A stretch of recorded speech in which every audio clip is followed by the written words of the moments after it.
All right, the money trail system of how this works. Okay, okay. How did we say this? We started. We got the we get we now we got the government. Okay, here's how this works. The money started out at the government. The government. This is still in the bean system. Okay, and this is the final lesson, pretty much close to the final lessons of the bean system. I had to explain all that to get to the real bean system. The real bean system is what I call it. The money started out at the government. The government opens its doors. Okay. The government said, we want you to do things around our civilization. We want you to make roads and build trains and have a transit system. And we need things that make our country flow and work as a good country. So we want you to do these things for us. We're gonna pay you. Okay. See how that works. So the money went from the government into the people's hands. It went from the people's hands into the bank.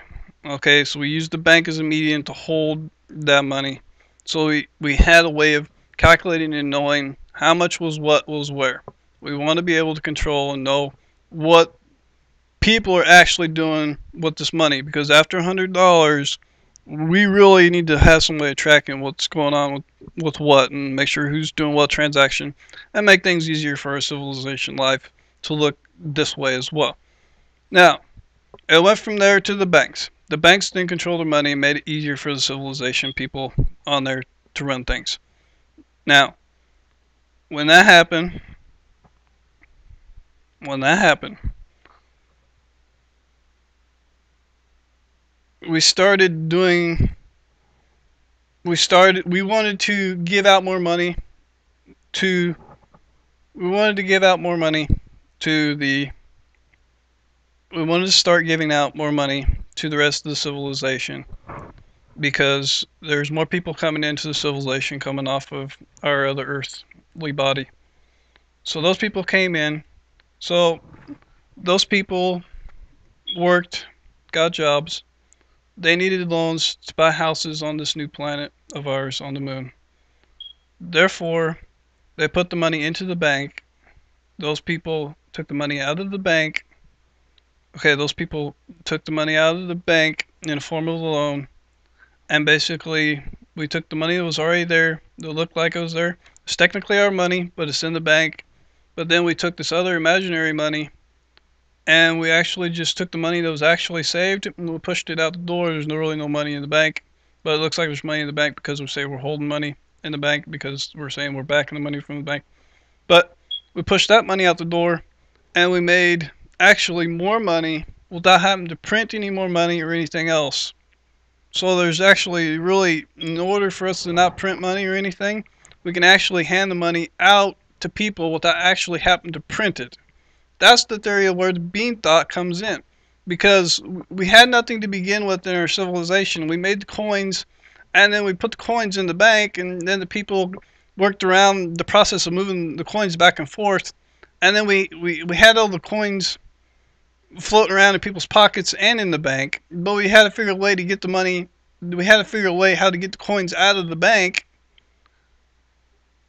out there some more, so we can tax that money, because we need that getting more tax. So as long as the money's moving, we're getting it taxed and we're making more money for our government. Okay, when that happens, we make this fictitious money move out the door. So therefore, that money trail went out this way, and it kept going and kept going. The real money is actually on its way, moving around, doing whatever.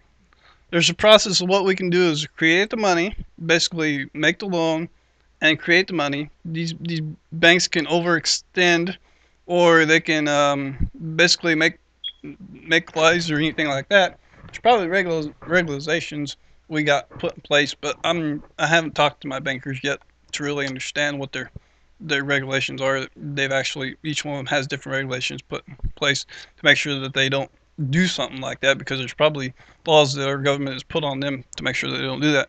But overall, it's like we can do this, but the problem is that when the money went from the bank to the person, to the next person, to the next person, and it made its way back through our communities, back into the bank, that money went all the way around the banking system. It got taxed 15 or 20 times, and it come back to the bank and made its home back in the bank where it was supposed to be. And then the process happened again, and it kept doing this, and it kept doing this, kept doing this. As the cycle keeps continuing, we're getting more and more taxes on it. So therefore, the things are kind of working the way they need to be working. Now, that's great and dandy. That's the bean system. That's the whole bean system. That's how it works. You start with nothing. So the end finalization of product of the bean system is that when you take and have the money floating around doing this thing the way it's supposed to be doing it,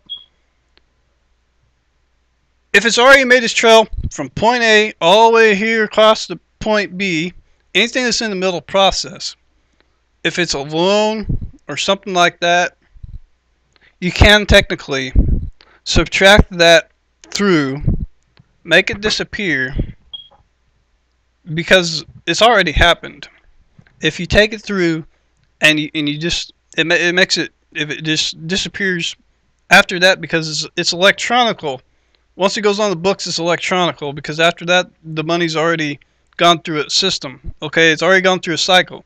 Goes through the cycle 4 or 5 or 6 or 15 times.